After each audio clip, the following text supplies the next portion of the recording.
বিপ্লবের জয়ী যোদ্ধাদের উপরে আইন খুব বেশি যেতে পারে না।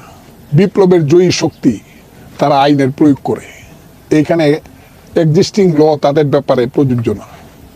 কাজেই 5ই জুন থেকে 5ই আগস্ট এই 2 মাসের আন্দোলন সংগ্রামে ছাত্র জনতার যে সংগ্রাম, সেই সংগ্রামের যে বিজয়, সেই বিজয়ে বিচারপতি যারা ছিলেন, প্রধান বিচারপতি সহ, সেই বিজয়ের কাছে তারা মাথা নত করছে। এখানে কোনো আইনের কোনো ব্যাপার না। আইন হইলে পরে বহুত ঘুরে টুরে তাদেরকে বলা হয়েছে ইউ রিজাইন। তারা খুব ইজিলি রিজাইন করে, কারণ তারা জানে যদি রিজাইন না করে তাহলে পরিণতিটা কি। কাজে বিপ্লবের বিজয়ের কোনো আইন নাই, তবে এটা নট ফর আনলিমিটেড পিরিয়ড। এটা দেশকে বাঁচানোর জন্য এই যে গতানুগতিক আইনকে ওভারথ্রো করতে হবে, অথবা বাইপাস করে যাইতে হবে বা ওভারকাম করতে হবে গতানুগতিক আইনকে, এবং করাই উচিত ছিল। এখন কেন যে মনে হয় যে বিপ্লবী সরকার এক জায়গাতে এসে থাইমে গেছে, আরো কিছুদিন চালানো উচিত বিপ্লবী সরকার, এটা আমি মনে করি। এদের ব্যাপারে কোনো আইন প্রযোজ্য হওয়া, সাধারণ আইন প্রযোজ্য হওয়া সঠিক হবে বলে আমি মনে করি না। এটা হলো মানুষের রক্তের দামে কিনা। ওই একটা গান শুনবেন, ওখানে আমার গাইতে ইচ্ছা করে, বুঝছেন? দাম দিয়ে কিনেছি বাংলা, কারো দানে পাওয়া না।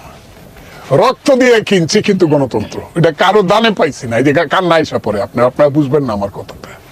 কাজে আমি কাউকে মানি না, আমি কিন্তু রক্ত দিয়ে কিনছি আমি জিনিসটা। এ হলো ব্যাপার। কাজেই তারা চলে গেছে, নতুন যারা বসছে, আইনের কিছু ফাঁক ফুকর থাকলেও আইনের ঊর্ধ্বে উঠে গেছে গা বিপ্লবী শক্তি। সেই শক্তি তাকে কাভার করে নিবে। যে হাইকোর্টের বা সুপ্রিম কোর্টের আদেশ দেয়া বা জাজমেন্ট দেয়া মুক্তিযুদ্ধ হয়েছে না তো। একজন বিচারপতি দিল, ইঞ্জিনিয়ার ইউনিভার্সিটির ব্যাপারে একটা রায় দিল, ছাত্রদের ব্যাপারে, ছাত্ররা পলিটিক্স করতে পারবে কি পারবে না রায় দিল। এরপরে সুপ্রিম কোর্টের জাস্টিসের ছাড়া একটা রায় দিল। আমি কিন্তু বললাম, বিচারপতি বা বিচারকের রায় দেওয়া কিন্তু রাজনীতি হবে না। আপনারা কিন্তু জিনিসটা একটু ভাইবা দেখেন। তাদেরকে তো বলা যায় না যে আপনারা ভুল রায় দিয়েছেন, আপনারা একটু ভাইবা দেখেন। আমি এটাও বলছিলাম যে 7ই মার্চে বঙ্গবন্ধু শেখ মুজিবুর রহমান যে ভাষণ দিছিল, টোটাল পাকিস্তানের বিরুদ্ধে ছিল। কারণ তখনও তো পাকিস্তানের কাঠামো আছে, হিয়াকান প্রেসিডেন্ট আছে, তখনও পাকিস্তান নামে আছে। উনি এই রেস কোর্সে দাঁড়ায় বললেন কি বললেন? আজ দুঃখ ভারাক্রান্ত মন নিয়ে আপনাদের সামনে হাজির হয়েছি। কি বললেন তিনি? প্রত্যেক ঘরে ঘরে দুর্গ গড়ে তুলো, তোমাদের যা কিছু আছে তাই নিয়ে শত্রু। কে শত্রু? শত্রুর মোকাবেলা করতে হবে। মনে রাখবা, রক্ত যখন দিয়েছে, আমরা ভাতে মারবো, আমরা পানিতে মারবো, এই কথাগুলো কিন্তু আমি 2 মাস আগে আপনার সাথেই বলছি কিনা বলেন? তাইলে ওই সময় যে আমি বললাম যে বদরুদ্দিন সিদ্দিকী ছিল তখন চিফ জাস্টিস হাইকোর্টের, বিএ সিদ্দিকী বলা হইতো। উনি যদি ওনার কোর্টে যদি কেউ ওই যে পাকিস্তানের পক্ষের জামাত বা মুসলিম লীগার বা পিডিপিরা যদি একটা রিট করে কইতো উকিলরা যে শেখ মুজিবুর রহমান যে বক্তৃতা 7ই মার্চে দিয়েছে এটা রাষ্ট্রদ্রোহী, তাকে ধরা হোক এবং এই পার্টি ব্যান্ড করা হোক, সেটা তো তারা করে নাই এবং ওইটা হওয়া ছিল না, এবং হাইকোর্ট ওই রায়ও দেয় নাই। কিন্তু এইখানে কেন করছে তারা দলীয় ভাবে? আমি জানি না, আমার খুব কষ্ট লাগে বলতে, কারণ তারা যারা জাস্টিসে ছিলেন, যারা পদত্যাগ করে চলে গেছেন, আমার খুব খারাপ লাগে। এদের প্রায় প্রত্যেকেই আমার ছোট সহকর্মী ছিল, জুনিয়র সহকর্মী। ছোট, আমি মানুষ হিসাবে ছোট না, মানে আমার অনেক জুনিয়র সহকর্মী ছিল, যারা আমার সাথে একসাথে বসে মিটিং করতে পারতো না, তাদের সেই প্রোটোকল ছিল না। ওই দরজার সামনে বা একটু দরজার ভিতরে দাঁড়ায় থাকতো। তারা সব জাস্টিস, চিফ জাস্টিস ছিল। এদের ব্যাপারে কথা বলতে আমার কষ্ট লাগে। মানুষ হিসাবে খুব খারাপ ছিল তারা না, আমার মনে হয় না। কি অবস্থা তাকে খারাপ করছিল, ক্ষমতা তাদেরকে খারাপ করছিল। সেই কারণে আমি বলছি, আমি তাদের ব্যাপারে বেশি কথা বলতে চাই না।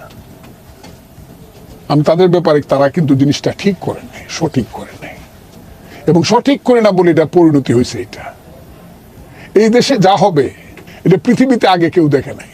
আমি শুধু একটা উদাহরণ দিই আপনাকে। 1612 খ্রিস্টাব্দে সেনাপতি ইসলাম খাঁ, মুঘল সেনাপতি ইসলাম খাঁ পাঠানদেরকে যুদ্ধ, উসমান খাঁকে পরাজিত করে, মুসা খাঁকে পরাজিত করে সোনারগাঁও রাজধানী আনলো ঢাকায়, বুড়িগঙ্গার পারে। সোনারগাঁ ছিল শীতলক্ষ্যার পারে, আনলো বুড়িগঙ্গার পারে। তখন সম্রাট জাহাঙ্গীর ছিল দিল্লির সম্রাট। সে তার সম্রাটের খবর পাঠাইলো, হুজুর আমি একটা রাজধানী করছি ঢাকা নাম, কিন্তু নামটা রাখছি আপনার নামে জাহাঙ্গীরনগর, আপনি এটা দেখে যান। জাহাঙ্গীর বজরা বাইয়া, তখন তো আর ট্রেন এরোপ্লেন ছিল না যে উড়ে আইসা পড়বো 2 ঘন্টা, না, 22 দিন বজরা বাইয়া জাহাঙ্গীর ঢাকা দেখতে আসলো, তার নামে রাজধানী। সকালবেলা গিয়া বুড়িগঙ্গার পারে বসলো জাহাঙ্গীর। তখন বুড়িগঙ্গা আরো স্রোতস্বিনী ছিল, আরো সুন্দর ছিল, সমুদ্র আরো কাছে ছিল। এত গ্রামগঞ্জ দক্ষিণ দিকে ছিল না 800 বছর আগে, 1612 তো 800 বছর আগে এত গ্রামগঞ্জ ছিল না। দেখলো নদীর পানি উত্তর দিকে যাইতেছে। বিকাল বেলা গিয়ে জাহাঙ্গীর আবার সেই বুড়িগঙ্গার পারে বসলেন। এই যে পোস্তা ছিল রাজধানীর, এখানে নবাব বসতো। পোস্তা, নট পোস্তা গুলা, পোস্তা একটা জায়গা আছে পুরান ঢাকার, লালবাগের কাছে। আবার গিয়ে বসলেন, দেখলেন নদীর পানি দক্ষিণ দিকে যাচ্ছে। সম্রাট জাহাঙ্গীর খুব অবাক হয়ে তার সেনাপতি ইসলাম কাকে জিজ্ঞাসা করলো, ইয়া ক্যা হে? সকালবেলা দেখলাম ইসলাম নদীর পানি উত্তর দিকে যাচ্ছে, বিকালবেলা দক্ষিণ দিকে যায়। ইসলাম কা বলছিল, হুজুর ইসি কা নাম বঙ্গাল মুল্লু।